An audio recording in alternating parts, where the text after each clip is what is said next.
ಸಾಕ್ಷಾತ್ ಪರಬ್ರಹ್ಮ ತಸ್ಮೈ ಶ್ರೀ ಗುರುವೇ ನಮಃ. ಓಂ ಗೋರಕ್ಷ ಜಾಲಂಧರ ಚರ್ಪಟಾಕ್ಷ ಅಡಭಂಗ ಕಾನೀಪ ಮಚ್ಚೇಂದ್ರಾಭ್ಯ ಚೌರಂಗೇರೆ ವಾಣಕ ಬರ್ತಹರಿ ಸಂಗ್ರಾನಂ ಭೂಮ್ಯಾಂ ಬಬರುವಾಂ ನವರಾತ ಸಿದ್ಧ. ವ್ಯಾಸಪೀಠದಲ್ಲಿ ಉಪಸ್ಥಿತರಿರುವ ಎಲ್ಲ ಗಣ್ಯಮಾನ್ಯರು, ನನ್ನ ಮಿತ್ರರಾದ ಗೌತಮ್ ಕಟ್ಟರ್ ಅವರು ಹಾಗೂ ಶ್ರೀರಾಮ ಸೇನೆಯ ಸರ್ವ ಶ್ರೀರಾಮ ಸೇನೆ ಬ್ರಿಗೇಡ್ನ ಎಲ್ಲ ಕಾರ್ಯಕರ್ತರು, ವೀರೇಶ್ ಪಾಟೀಲ್ ಅವರು ಹಾಗೂ ಎಲ್ಲರೂ ಕೂಡ ಇಲ್ಲಿ ಆಯೋಜನೆ ಮಾಡಿರುವವರಿಗೆ ಮತ್ತೆ ಇಲ್ಲಿ ಬಂದಿರತಕ್ಕಂತ ನನ್ನ ಪ್ರೀತಿಯ ಹಿಂದೂ ಬಾಂಧವರಿಗೆ ನಮಸ್ಕರಿಸುತ್ತಾ ನನ್ನ ವಾಣಿಯನ್ನು ಪ್ರಾರಂಭ ಮಾಡ್ತೇನೆ.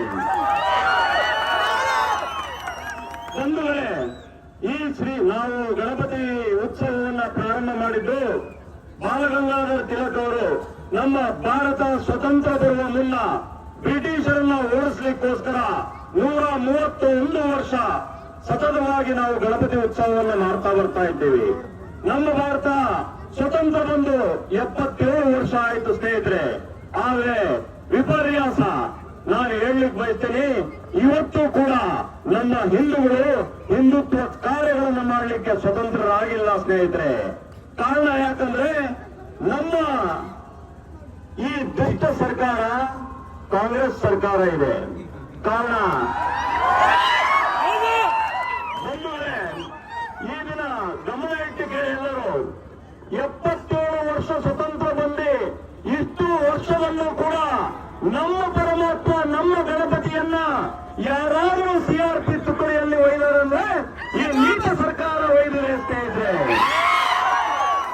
ಗಣಪತಿಯನ್ನ ಅರೆಸ್ಟ್ ಮಾಡಿದಂತ ಏಕೈಕ ದುಷ್ಟ ಸರ್ಕಾರ ಶಾಪಿತ ಸರ್ಕಾರ ಇದು ಸ್ನೇಹಿತರೆ.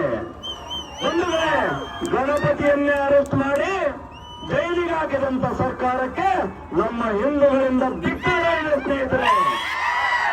ಈ ಶಾಪಿತ ಸರ್ಕಾರಕ್ಕೆ ಸಿದ್ದರಾಮಯ್ಯ ಅವರೇ, ನಮ್ಮ ಹಿಂದೂಗಳ ಶಾಪ ಸುಮ್ಮನೆ ಇರಲ್ಲ, ನಮ್ಮ ಗಣಪತಿಯ ಶಾಪ ಸುಮ್ಮನೆ ಇರಲ್ಲ. ನಿಮ್ಮ ಚೇರು ಗಡ ಗಡ ಗಡ ಎಷ್ಟು ದಿನ ಇರ್ತೀರಿ, ಎಲ್ಲೋಗ್ತೀರಿ, ನಿಮಗೂ ಜೈಲಿಗೆ ಹಾಕಿಸ್ತಾನೆ ಗಣಪ. ಹಿಂದೂಗಳೇ, ಇದು ಹಿಂದೂ ವಿರೋಧಿ ಸರ್ಕಾರ. ಬಂಧುಗಳೇ, ಈ ದಿನ ನಾವು ಬಹಳಷ್ಟು ಇದು ಸಭೆ ಆಗಬಾರದು, ನಮ್ಮ ಹಿಂದೂಗಳಿಗೆ ಚಿಂತನ ಮಂಥನ ಆಗಬೇಕು ಸ್ನೇಹಿತರೆ. ನಮ್ಮ ಭಾರತದಲ್ಲಿ ಇದುವರೆಗೂ ವಿಧಾನಸಭೆಯಲ್ಲಿ ನೀಚರು ಪಾಕಿಸ್ತಾನ್ ಜಿಂದಾಬಾದ್ ಅಂತ ಹೇಳ್ತಾರೆ. ಈ ನೀಚ ಸರ್ಕಾರದಲ್ಲಿ ಇದುವರೆಗೂ ಯಾರಿಗೂ ತಾಕತ್ತಿರಲಿಲ್ಲ ವಿಧಾನಸೌಧದಲ್ಲಿ ಪಾಕಿಸ್ತಾನ್ ಜಿಂದಾಬಾದ್ ಅನ್ನೋ ಇಂಥ ಸರ್ಕಾರಕ್ಕೆ ನಮ್ಮ ಧಿಕ್ಕಾರ ಇದೆ ಸ್ನೇಹಿತರೆ. ಬಂಧುಗಳೇ, ಇಷ್ಟೇ ಅಲ್ಲ, ನಮ್ಮ ಭಾರತದ ಮಿತ್ರ ರಾಷ್ಟ್ರ ಇಸ್ರಾಯೇಲ್ ಮತ್ತು ನಮ್ಮ ಭಾರತ ಅಣ್ಣ ತಮ್ಮ ಇದ್ದ ಹಾಗೆ. ನಮ್ಮ ಕಣ್ಣಿಗೆ ನೀರು ಬಂದ್ರೆ ಅವರು ಒರೆಸ್ತಾರೆ, ಅವರ ಕಣ್ಣಿಗೆ ನೀರು ಬಂದ್ರೆ ನಾವು ಒರೆಸ್ತೀವಿ ಅಂತ ನಮ್ಮ ಬಾಂಧವ್ಯ, ನಮ್ಮ ಸ್ನೇಹಿತವಾದಂತ ನಮ್ಮ ಇಸ್ರಾಯೇಲ್ ರಾಷ್ಟ್ರಕ್ಕೆ ವಿರೋಧಿಯಾದ ರಾಷ್ಟ್ರ ಪ್ಯಾಲೆಸ್ತೈನ್. ಈ ಪುಣ್ಯಭೂಮಿಯಲ್ಲಿ ನಮಗೆ ನಾಚಿಕೆ ಆಗುತ್ತೆ ಸ್ನೇಹಿತರೆ. ಪ್ಯಾಲೆಸ್ತೈನ್ ಬಾವುಟನ ಚಿಕ್ಕಮಗಳೂರಲ್ಲೇ ಗಾಡಿಯಲ್ಲಿ ಕಟ್ಕೊಂಡು ಹಾರಾಡಿಸ್ತಾರೆ. ಇಲ್ಲಿ ನಾಚಿಕೆ ಆಗುತ್ತೆ ಈ ಸರ್ಕಾರಕ್ಕೆ. ಪ್ಯಾಲೆಸ್ತೈನ್ ಬಾವುಟಗಳನ್ನು ಹಾರಿಸೋದಷ್ಟೇ ಅಲ್ಲ, ಚಿತ್ರದುರ್ಗದಲ್ಲಿ ಪ್ಯಾಲೆಸ್ತೈನ್ನ ಬರಗಳನ್ನು ಬರೆದಾಕ್ತಾರೆ ಸ್ನೇಹಿತರೆ. ಹಾಗೂ ದಾವಣಗೆರೆಯಲ್ಲಿ ಪ್ಯಾಲೆಸ್ತೈನ್ನ ಬ್ಯಾಡ್ಜ್ಗಳನ್ನ ಹಾಕಂತಾರೆ. ಆದ್ರೆ ಇಂಥ ದುಷ್ಟ ಸರ್ಕಾರ ಪ್ಯಾಲೆಸ್ತೈನ್ ಬಾವುಟಗಳನ್ನ ಹಾಕೋಣವ್ರಿಗೆ ಏನು ಮಾಡಲ್ಲ. ಆದ್ರೆ ನಮ್ಮ ಗಣಪತಿ ಇಡುವಂತ, ಗಣಪತಿ ಆಯೋಜನೆ ಮಾಡುವಂತ ನಮ್ಮ ಹಿಂದೂ ಬಾಂಧವರಿಗೆ ಅರೆಸ್ಟ್ ಮಾಡ್ತಾರೆ. ಮೊದಲೆಲ್ಲ ಒಂದು ರೂಲ್ಸ್ ಇರ್ತಿತ್ತು, ಗಣಪತಿ ಇಡ್ಬೇಕಂದ್ರೆ ಬೆಸ್ಕಾಂ ಪರ್ಮಿಷನ್ ತಗೋಬೇಕಿತ್ತು, SP ಪರ್ಮಿಷನ್ ತಗೋಬೇಕಾಯ್ತು. ಆದ್ರೆ ಸ್ನೇಹಿತರೆ, ಈಗ ಹೊಸ ರೂಲ್ಸ್ ಮಾಡಿದಾರೆ ನಮ್ಮ ಸಿದ್ದರಾಮಯ್ಯ.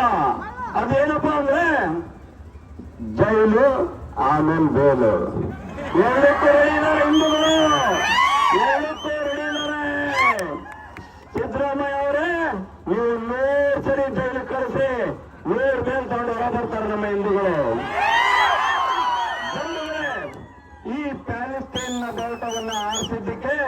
ನಮ್ಮ ನಾಗಮಂಗಲದ ನಮ್ಮ ಮಂಡ್ಯದಲ್ಲಿ ಕೂಡ ನಮ್ಮ ಗಣಪತಿಯ ಉತ್ಸವದ ಮೇಲೆ ಕಲ್ಲುಗಳನ್ನ ಹಾಕ್ತಾರೆ ಸ್ನೇಹಿತರೆ. ಬರೀ ಕೇವಲ ಕಲ್ಲಲ್ಲ ಬಂಧುಗಳೇ, ಪೆಟ್ರೋಲ್ ಬಾಂಬ್ಗಳನ್ನ ಮಾಡಿ ನಮ್ಮ ಹಿಂದೂಗಳ ಅಂಗಡಿ ಮೇಲೆ ಎಲ್ಲ ಬಿಸಾಡ್ತಾರೆ. 20-30 ಕೋಟಿಗಳಷ್ಟು ನಷ್ಟ ಆಗಿದೆ. ಎಷ್ಟೋ ವಾಹನಗಳನ್ನ ಸುಟ್ಟಿದ್ದಾರೆ. ಆದ್ರೆ ನಮ್ಮ ಗೃಹ ಮಂತ್ರಿಗಳು ಏನ್ ಹೇಳ್ತಾರೆ ಗೊತ್ತಾ ಸ್ನೇಹಿತರೆ, ಇದು ಒಂದು ಆಕಸ್ಮಿಕ ಘಟನೆ. ಅರೆ ನಿಮ್ಮನ್ನ ಯಾರಪ್ಪ ಹೋಮ್ ಮಿನಿಸ್ಟರ್ ಮಾಡಿದ್ದು ಸ್ವಾಮಿ? ನಮ್ಮ ಹಿಂದೂಗಳನ್ನ ರಕ್ಷಣೆ ಮಾಡಲ್ಲ. ನಿಮ್ಮಂತ ದುಷ್ಟ ಸರ್ಕಾರಕ್ಕೆ ಧಿಕ್ಕರಿಸ್ತೀವಿ ನಾವು ಹಿಂದೂಗಳು. ಬಂಧುಗಳೇ, ಆಕಸ್ಮಿಕ ಘಟನೆನ ಇದು. ನಮ್ಮ ಹಿಂದೂಗಳ ಮೇಲೆ ಲಾಠಿ ಚಾರ್ಜ್ ಮಾಡಿ ಆಮೇಲೆ ಪ್ಯಾಲೆಸ್ಟೈನ್ ಬಾವುಟಗಳನ್ನ ಆರಿಸಿ ನಮ್ಮ ಹಿಂದೂಗಳ ಅಂಗಡಿ ಮುಕ್ಕಟ್ಟಿಗೆಲ್ಲ ಬೆಂಕಿ ಇಟ್ಟಂತ ಮುಸಲ್ಮಾನರಿಗೆ ಬಿಡ್ತೀರಾ? ನಮ್ಮ ಹಿಂದೂಗಳ ಅಮಾಯಕರನ್ನ ಅರೆಸ್ಟ್ ಮಾಡ್ತೀರಾ? ನಾವು ಈ ಸರ್ಕಾರಕ್ಕೆ ಬುದ್ಧಿ ಕಳಿಸ್ತೀವಿ. ಹಿಂದೂಗಳು ಏನೋ ಗೊತ್ತಾಗದೆ ಯಾವುದೋ ಒಂದು ಆಮಿಷಕ್ಕೆ, ಈ ಬಿಟ್ಟಿ ಭಾಗ್ಯಕ್ಕೆ ಗೊತ್ತಾಗಿಲ್ದಂಗೆ ಓಟ್ ಹಾಕ್ಬಿಟ್ರು. ಆದ್ರೆ ಹಿಂದೂಗಳೇ, ನಿಮಗೂ ಜಾಗೃತಿ ಆಗ್ಬೇಕಿತ್ತು. ಈಗಾಗಿದೆ, ಇನ್ನಾದ್ರೂ ಪಾಠ ಕಲೀರಿ. ಇಂಥ ದುಷ್ಟ ಸರ್ಕಾರಕ್ಕೆ ಯಾವುದೇ ಕಾರಣಕ್ಕೂ ಮುಂದಿನ ದಿನದಲ್ಲಿ ತರಬೇಡ್ರಿ.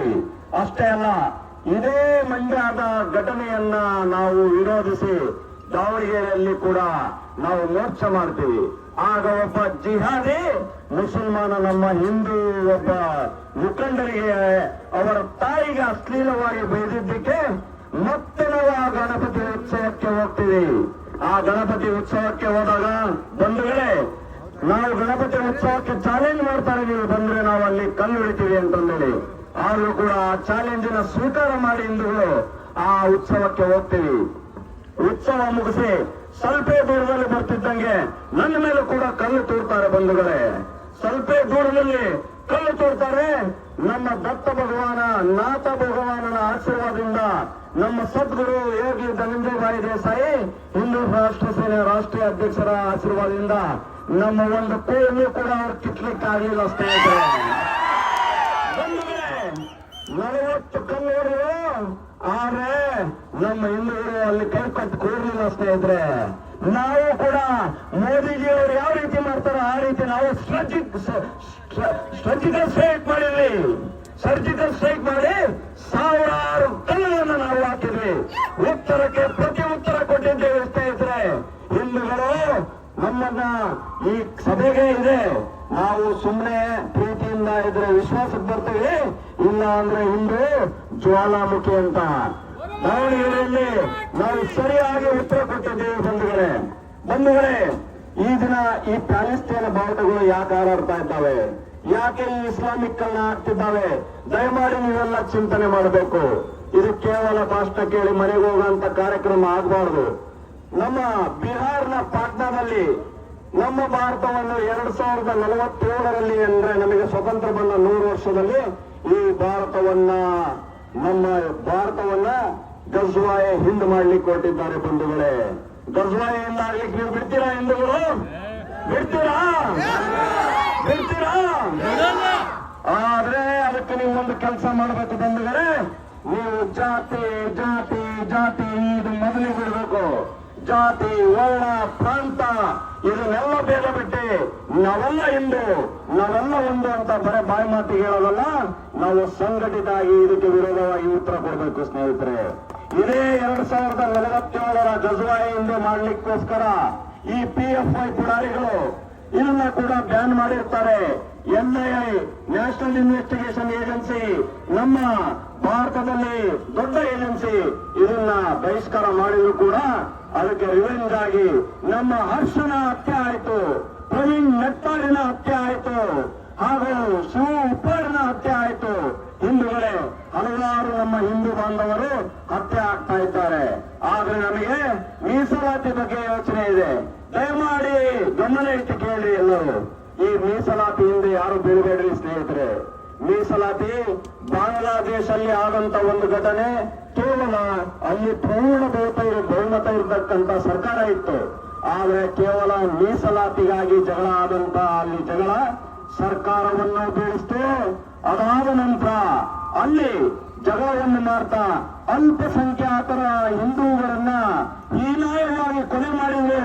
ಕೇವಲ ಕೊಲೆ ಮಾಡಿಲ್ಲ ಸ್ನೇಹಿತರೆ, ಕಣ್ಣಲ್ಲಿ ನೀರು ಬರಲ್ಲ, ರಕ್ತ ಬರುತ್ತೆ. ಅವರನ್ನ ಉಲ್ಟಾ ಮಾಡಿ ರೋಡಲ್ಲಿ ತೂಗಾಕಿದ್ರು. ಇನ್ನು ಒಂದು ಘನಘೋರ, ಕೇವಲ ಒಂದು ಇಸ್ಲಾಮಿಕ್ ಕರಣ ಅಲ್ಲ, ಇದು ಜಿಹಾದೀಕರಣ ಅಲ್ಲ, ಮಾನವ ಜಾತಿಯೇ ನಾಚಿಕೆ ಆಗಬೇಕು. ನಮ್ಮ ಒಬ್ಬ ಹಿಂದೂ ಮಹಿಳೆ ಒಬ್ಬರಿಗೆ ತಾಯಿಗೆ 140 ಬಾರಿ ಅತ್ಯಾಚಾರ ಮಾಡ್ತಾರೆ ಬಂಧುಗಳೇ. ಇದೆಲ್ಲ ನಮಗೆ ಗುರಿ ಅಲ್ವಾ? 140 ಬಾರಿ ಅತ್ಯಾಚಾರ ಮಾಡೋದಷ್ಟೇ ಅಲ್ಲ ಸ್ನೇಹಿತರೆ, ಅವರಿಗೆ ಗುಪ್ತ ಅಂಗಕ್ಕೆ ಕಲ್ಲುಗಳನ್ನ ಹಾಕ್ತಾರೆ, ಅವರ ಮೇಲೆ ಮಲಮೂತ್ರ ವಿಸರ್ಜನೆ ಮಾಡ್ತಾರೆ. ಈ ನ್ಯಾಯವಾಗಿ ಮಾಡಿದಂತ ಸ್ಥಿತಿ ನಮ್ಮ ಭಾರತಕ್ಕೆ ಬರಬಾರ್ದು. ಅಂದ್ರೆ ಈ ಮೀಸಲಾತಿಯಿಂದ ನಾವು ಹೋಗ್ಬಾರ್ದು ಸ್ನೇಹಿತರೆ, ಈ ಮೀಸಲಾತಿಯಿಂದ ನಾವು ಹೋಗ್ಬಾರ್ದು. ಇವತ್ತು ನಮ್ಮ ಭಾರತ ಪುಣ್ಯಭೂಮಿ. 500 ವರ್ಷಗಳ ನಮ್ಮ ಸಂಘರ್ಷದ ನಂತರ ನಾವು ಬನಾಯಂಗೆ ಮಂದಿರ್, ಎಲ್ಲೋದ್ರು ಡಿಜಾ ಕಂತಿದ್ವಿ, ಬನಾಯಂಗೆ ಮಂದಿರ್ ಅಂತ ಆಡ್ತಿದ್ವಿ. ನಮ್ಮ ನೆಚ್ಚಿನ ಪ್ರಧಾನಮಂತ್ರಿ ನರೇಂದ್ರ ಮೋದಿ, ಯೋಗಿ ಆದಿತ್ಯನಾಥ್ ಜಿ ಅವರು ಮನಸ್ಸು ಮಾಡಿದ್ದಕ್ಕೆ ಆ ನಮ್ಮ ಬನಾಯಂಗೆ ಮಂದಿರ್ ಅನ್ನೋದಕ್ಕೂ ಕೂಡ ಬಂಗಯ ಮಂದಿರ್ तो बन गया, राम मंदिर तो बन गया, अब एक काशी मथुरा बाकी है. ನಮ್ಮ ಸ್ನೇಹಿತರು ಮಿತ್ರರಾದಂತ ಅಡ್ವೊಕೇಟ್ ವಿಷ್ಣುಶಂಕರ್ ಜೈನ್ ಅವರು ಕೂಡ ಆ ನಮ್ಮ ಬನಾಯ ಮಂದಿರ ಅನ್ನೋ ಇದಕ್ಕೆ ಪೊಲೀಸ್ ಸ್ಟಾಪ್ ಇಟ್ಟಾಯ್ತು. ಈಗ ನಮ್ಮ ಕಾಶಿ ಮಥುರಾ ಕೂಡ ನಮಗೆ ಬಂದೇ ಬರುತ್ತೆ ಸ್ನೇಹಿತರೆ. ನಮ್ಮ ಭಾರತ ಭೂಮಿ ಇದು, ನಮ್ಮ ಪುಣ್ಯ ಭೂಮಿ ಇದು. ಇಲ್ಲಿ ಯಾವುದೋ ಒಬ್ಬ ರಾಜಕೀಯ ವರ್ತನೆ ಮಾಡೋದು, ಪಾರ್ಟಿ ಮಾಡೋದು ಅದನ್ನೆಲ್ಲ ಬಿಡಿ, ಹಿಂದುತ್ವವನ್ನು ಮಾಡೋದು ಕಲೀರಿ. ನಮ್ಮ ರಕ್ತ, ನಮ್ಮ DNA, ನಮ್ಮ ತಾಯಿ ಗರ್ಭ, ನಮ್ಮ ತಂದೆ ರಕ್ತ, ನಮ್ಮದು ಹಿಂದುತ್ವ. ನಮ್ಮ ಯಾವ ಪಕ್ಷದವರಲ್ಲ ನಾವು. ಮೊದಲಿಗೆ ಎಲ್ಲರೂ ಗಮನ ಇಟ್ಕೊಳ್ರಿ, ನಾವು ಯಾವ ಪಕ್ಷದವರಲ್ಲ. ಪಕ್ಷಗಳು ಮಾತ್ರ ಒಳ್ಳೆ ಭಾರತವನ್ನ ಸದೃಢವಾಗಿ ಮಾಡ್ಲಿಕ್ಕೆ ಮಾತ್ರ ಬೇಕು ಪಕ್ಷ. ಹಾಗಾಗಿ ಪಕ್ಷಕ್ಕಿಂತ ಮುಖ್ಯ ಹಿಂದುತ್ವ ಬಂಧುಗಳೇ. ಲವ್ ಜಿಹಾದ್ ಬಗ್ಗೆ ಕೂಡ ಈ ಸರ್ಕಾರ ಯಾವ ರೀತಿ ನಡ್ಕೊಂತು ಅಂತ ಒಂದು ಮಾತು ಹೇಳಲಿಕ್ಕೆ ಬಯಸ್ತೀನಿ ಸ್ನೇಹಿತರೆ.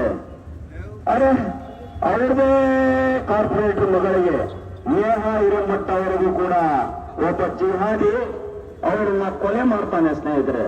ಆದ್ರೆ ನಮ್ಮ ಗೃಹ ಮಂತ್ರಿಗಳು ಹೇಳ್ತಾರೆ ಅದು ಅವರ ವೈಯಕ್ತಿಕ. ಗೃಹ ಮಂತ್ರಿಗಳೇ, ತಾವು ದಯಮಾಡಿ ಕಿವಿ ಅಂತ ಕೇಳಿ, ಇಲ್ಲಿ ಲವ್ ಮತ್ತೆ ಜಿಹಾದ್ ಅಂದ್ರೆ ಏನು? ಲವ್ ಅಂದ್ರೆ ಪ್ರೀತಿ, ಜಿಹಾದ್ ಅಂದ್ರೆ ಪ್ರೀತಿಯಿಂದ ಮತಾಂತರ ಮಾಡೋದನ್ನ ಲವ್ ಜಿಹಾದ್ ಅಂತ ಹೇಳ್ತಾರೆ ಸ್ನೇಹಿತರೆ.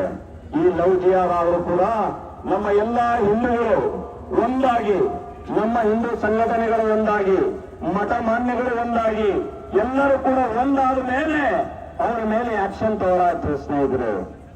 ಇಲ್ಲ ಅಂದಿದ್ರೆ ಅವ್ರಿಗೂ ಕೂಡ ಆಕ್ಷನ್ ತಗೊಂತಿರ್ಲಿಲ್ಲ, ಅವ್ರಿಗೂ ಕೂಡ ಇದಾಗ್ತಿತ್ತು. ಈ ಭಾಗದಲ್ಲೂ ಕೂಡ ಕಲ್ಯಾಣ ಕರ್ನಾಟಕದಲ್ಲೂ ಕೂಡ ನಮ್ಮ ಭಾಗ್ಯಶ್ರೀ ಪಂಡಿತ್ ಅವರಿಗೂ ಕೂಡ ಲವ್ ಜಿಹಾದ್ ಆಯ್ತು. ಅನೇಕರಿಗೆ ಈಗ ಫ್ರಿಡ್ಜ್ ಅಲ್ಲಿ ಕಟ್ ಮಾಡಿ ಇಡ್ತಾ ಇದ್ದಾರೆ. ದಯಮಾಡಿ ಹಿಂದೂಗಳು ಒಂದಾಗಿ, ಇದೇ ಜೇವರ್ಗಿಯಲ್ಲಿ ಮುಸಲ್ಮಾನ್ ಬಾಂಧವರು ಒಂದಾದರು. ಈ ಸಭೆಗೂ ಕೂಡ ಅವರು ಒಂದಾಗಿ ಅವರು ಕೂಡ ಸಹಕಾರ ನೀಡಿದರು. ಅವರು ಅಲ್ಲಲ್ಲಿ ಜ್ಯೂಸ್ಗಳನ್ನ ಕೊಟ್ಟರು. ಅರೆ, ಕರ್ನಾಟಕದ ಮುಸಲ್ಮಾನ್ರೇ, ಜಿಹಾದಿಗಳೇ, ಗಮನ ಇಟ್ಟು ಕೇಳಿ. ಜೇವರ್ಗಿಯ ಮುಸಲ್ಮಾನರು ಉದಾಹರಣೆ ಆಗಿದ್ದಾರೆ. ಜೇವರ್ಗಿಯ ಮುಸಲ್ಮಾನರು ಅವ್ರಿಗೆ ಗೊತ್ತಾಯ್ತು ಗಣಪತಿ ಮೋರಯ್ಯ ಅಂತ ಹೇಳ್ಬೇಕು ಅಂತ. ಈ ಭಾರತ ಭೂಮಿಯಲ್ಲಿ ಗಣಪತಿ ಮೋರಯ್ಯ ಅಂದ್ರು ಅವರ ಕುಲ, ಅವರ ಪಿತೃ ಯಾರು ಅನ್ನೋದು ಅವ್ರ ಅರ್ಥ ಆಯ್ತು. ಅವ್ರಿಗೆ ಗೊತ್ತಾಯ್ತು ನಾವ್ ಯಾರು ಅಂತಂದೇಳಿ. ಅರ್ಥ ಆಗಿರ್ಬೋದಲ್ಲ, ಇದೇ ರೀತಿ ಇಡೀ ಭಾರತ ಭೂಮಿಯಲ್ಲಿ ಅರ್ಥ ಮಾಡ್ಕೊಳ್ಳಿ ಸ್ನೇಹಿತರೆ. ಹಾಗೆ ಎಲ್ಲ ವಿಚಾರಗಳ ಬಗ್ಗೆ ಕೂಡ ಮಾತಾಡ್ತಾ ಇದ್ರೆ ಸಮಯ ಸಾಲಲ್ಲ. ತಾವು ಕೂಡ ಈ ವಕ್ಫ್ ಆಕ್ಟ್ ಅಂತ ಕೂಡ ಒಂದು ವಕ್ಫ್ ಬೋರ್ಡ್ ಕೂಡ ಕಾನೂನಿದೆ. ಆ ಕಾನೂನಿನ ಮುಖಾಂತರ ರೈಲ್ವೆ, ಇಂಡಿಯನ್ ಆರ್ಮಿಯಲ್ಲಿ ಮತ್ತೆ ರೈಲ್ವೆಯಲ್ಲಿ ಬಿಟ್ರೆ ವಕ್ಫ್ ಕಾನೂನಲ್ಲಿ ಅತ್ಯಂತ ಆಸ್ತಿ ಇದೆ. ಆ ವಿರೋಧ ಕೂಡ ಎಲ್ಲರೂ ಮಾಡಬೇಕು. ಆದ್ರೆ ನಮ್ಮ ನೆಚ್ಚಿನ ಪ್ರಧಾನಮಂತ್ರಿ 400 ಬಾರ್ ಅಂತ ಬೊಮ್ಮಡಿ ಹೊಡ್ಕೊಂಡ್ರು. ನಮ್ಮ ಹಿಂದೂಗಳು ಅಯೋಧ್ಯೆ ಕೂಡ ಕಟ್ಟಿದ್ರು ಕೂಡ ಅಲ್ಲೂ ಕೂಡ ಸೋಲಿಸಿ ಇದು ಕೇವಲ ನರೇಂದ್ರ ಮೋದಿಜಿ ಅವರಿಗೆ ಸೋಲಲ್ಲ, ಇದು ಹಿಂದುತ್ವಕ್ಕೆ ಸ್ನೇಹಿತರೆ. ಹಾಗಾಗಿ ಮುಂದಿನ ದಿನದಲ್ಲಾದರೂ ಕೂಡ ಬರುವ ಎಲೆಕ್ಷನ್ ನಲ್ಲಿ 400 ಬಾರ್ ಮಾಡಿ ನಮ್ಮ ದೊಡ್ಡಪ್ಪ ಗೌಡರಂತ ಹಿಂದುತ್ವವಾದಿಯನ್ನ ಯಾವ ಪಕ್ಷ ಇದ್ರೆ ಏನಂತೆ, ನಮ್ಮ ದೊಡ್ಡಪ್ಪ ಗೌಡವರು ಇಡೀ ಜೇವರ್ಗಿಗೆ ಹಿಂದೂ ಹುಲಿಯಾಗಿದ್ದಾರೆ ಸ್ನೇಹಿತರೆ. ಹಿಂದುತ್ವಕ್ಕಾಗಿ ತನು ಮನೋಧನವನ್ನು ಕೊಡ್ತಾ ಇದ್ದಾರೆ ಸ್ನೇಹಿತರೆ. ರಾತ್ರಿ ಯಾವಾಗಾರ ನೀವು ಫೋನ್ ಮಾಡಿ 24 ತಾಸಲ್ಲಿ ಅವ್ರು ಬರ್ತಾರೆ. ಅವ್ರು ಏನೇ ಹೇಳಿದ್ರು ನಿಮ್ಮ ಕಷ್ಟಗಳನ್ನ ಕೇಳ್ತಾರೆ ಸ್ನೇಹಿತರೆ. ದಯಮಾಡಿ ಪಂತಪ್ರಧಾನ ನಮ್ಮ ಜೇವರ್ಗಿಯ ರಾಜಕಾರಣ ಹಿಂದುತ್ವಕ್ಕೆ ಕನ್ವರ್ಟ್ ಆಗಬೇಕು. ಮುಂದಿನ ದಿನದಲ್ಲೂ ಕೂಡ ನಮ್ಮ ದೊಡ್ಡಪ್ಪ ಅವರಿಗೆ ನಾವು ಗೆಲ್ಲಿಸಿ ಈ ರಾಜ್ಯದಲ್ಲಿ ನಮ್ಮ ಹಿಂದೂ ಸರ್ಕಾರವನ್ನು ತರಲಿಕ್ಕೆ ಸಹಕಾರ ಮಾಡೋಣ ಸ್ನೇಹಿತರೆ. ಅದೇ ರೀತಿಯಾಗಿ ಈ ದಿನ ಕೇವಲ ಗಣಪತಿ ಉತ್ಸವ ಆಗಬಾರ್ದು, ಅವರೆಲ್ಲರೂ ಕೂಡ ಯಾವ ರೀತಿ ಸ್ವತಂತ್ರ ಪೂರ್ವ ನಮ್ಮ ಬಾಲಗಂಗಾಧರ್ ತಿಲಕ್ಜಿ ಅವರು ಸಂಕಲ್ಪ ಮಾಡಿದ್ರು, ಅದೇ ರೀತಿ ನಾವು ನಿಮ್ಮೆಲ್ಲ ಮೊಬೈಲ್ನ ಟಾರ್ಚ್ ಆನ್ ಮಾಡಿ ಸ್ನೇಹಿತರೆ ಒಂದು ಸಂಕಲ್ಪ ಮಾಡೋಣ ಅಂತ ಇವತ್ತು. ಎಲ್ಲರೂ ಮೊಬೈಲ್ ಟಾರ್ಚ್ ಆನ್ ಮಾಡ್ರಿ.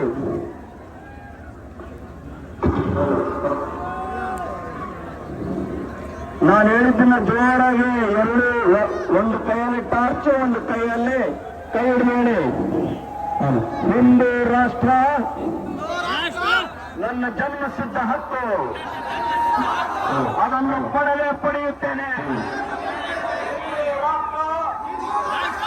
ನನ್ನ ಜನ್ಮಸಿದ್ಧ ಹಕ್ಕು, ಅದನ್ನು ಪಡೆದೇ ಪಡೆಯುತ್ತೇನೆ. ಕಲಬುರಗಿ ಕೇಳಬೇಕು, ಕಲಬುರಗಿಗೆ ಇಲ್ಲ ಅಲ್ಲ. ಹಿಂದೂ ರಾಷ್ಟ್ರ ನನ್ನ ಜನ್ಮಸಿದ್ಧ ಹಕ್ಕು, ಅದನ್ನು ಪಡೆದೇ ಪಡೆಯುವೆನು. ಬೀದರಿಗೆ ಹಿಂದೂ ರಾಷ್ಟ್ರ ನನ್ನ ಜನ್ಮಸಿದ್ಧ ಹಕ್ಕು, ಅದನ್ನು ಪಡೆದೇ ಪಡೆಯುತ್ತೇನೆ. ಇಡೀ ಕರ್ನಾಟಕ ಕೇಳಿಸ್ಬೇಕು, ಸಿಎಂ ಕುರ್ಚಿ ಗಣಗಳ ನಡಬೇಕು ಸ್ನೇಹಿತರೆ. ಹಿಂದೂ ರಾಷ್ಟ್ರ ನನ್ನ ಜನ್ಮಸಿದ್ಧ ಹಕ್ಕು, ಅದನ್ನು ಪಡೆದೇ ಪಡೆಯುತ್ತೇನೆ. ಅದೇ ರೀತಿಯಾಗಿ ಮತ್ತೊಂದು ಸಂಕಲ್ಪ ಮಾಡೋಣ. ಗಣಪತಿಯ ಉತ್ಸವದ ಈ ಸಂಕಲ್ಪ ಗೋಮಾತೆ ನಮ್ಮ ರಾಷ್ಟ್ರ ಮಾತೆ ಆಗಬೇಕು ಸ್ನೇಹಿತರೆ. ಗೋಮಾತೆ ನಮ್ಮ ರಾಷ್ಟ್ರ ಮಾತೆ, ಗೋಮಾತೆ ನಮ್ಮ ರಾಷ್ಟ್ರ ಮಾತೆ, ಗೋಮಾತೆ ಗೋಮಾತೆ ಗೋಮಾತೆ ಗೋಮಾತೆ. ಬಂಧುಗಳೇ, ಈ ದಿನ ಸಂಕಲ್ಪವನ್ನು ಮಾಡಿದ್ದೀರಾ. ನಿಮ್ಮೆಲ್ಲರಿಗೂ ಕೂಡ ಕೇವಲ ಸಂಕಲ್ಪ ಆಗಿ ಬಿಡಬಾರದು. ಹಿಂದೂಗಳು ಸಂಘಟನೆಯಲ್ಲೂ ಕೂಡ ನೀವು ಡಿವೈಡ್ ಆಗ್ತಾ ಇದ್ದೀರಾ. ಸಂಘಟನೆಯ ಭೇದ, ಜಾತಿ ಭೇದ ಎಲ್ಲವನ್ನು ಬಿಟ್ಟು ಹಿಂದೂ ನಾವೆಲ್ಲ ಒಂದು ಅಂತಂದೇಳಿ ಒಂದು ಜೋರ ಘೋಷಣೆ ಕೊಡ್ತಾ ಸಾಕ್ಷಿಯನ್ನಾಗಿ ಮಾಡಿ ನಾವೆಲ್ಲ ಒಂದು, ನಾವೆಲ್ಲ ಒಂದು. ಬರ್ತಾ ಇಲ್ಲ ಆವಾಜ್. ನಾವೆಲ್ಲ ಒಂದು, ನಾವೆಲ್ಲ ಒಂದು. ಜಹಾಬೀಬ್ ಚಲೆ ಅಂತಾನೆ ಹಿಂದೂ ಚಲೆ ಅಂತ ಹೇಳ್ರಿ. ಜಹಾಬೀಬ್ ಚಲೆ, ಜಹಾಬೀಬ್ ಚಲೆ, ಜಹಾಬೀಬ್ ಚಲೆ. ಭಾರತ್ ಮಾತಾ ಕಿ, ಭಾರತ್ ಮಾತಾ ಕಿ ಜೈ ಶ್ರೀರಾಮ್, ಜೈ ಶ್ರೀರಾಮ್, ಜೈ ಶ್ರೀರಾಮ್. ಗಣಪತಿ ಗಣಪತಿ ಮೋರ್ಯ, ಗಣಪತಿ ಗಣಪತಿ ಮೋರ್ಯ, ಗಣಪತಿ ಗಣಪತಿ ಮೋರ್ಯ. ಪತೆ ಪಾರ್ವತೆ ಪತೆ ಹರ ಹರ ಹರ ಹರ ಹರ ಹರ.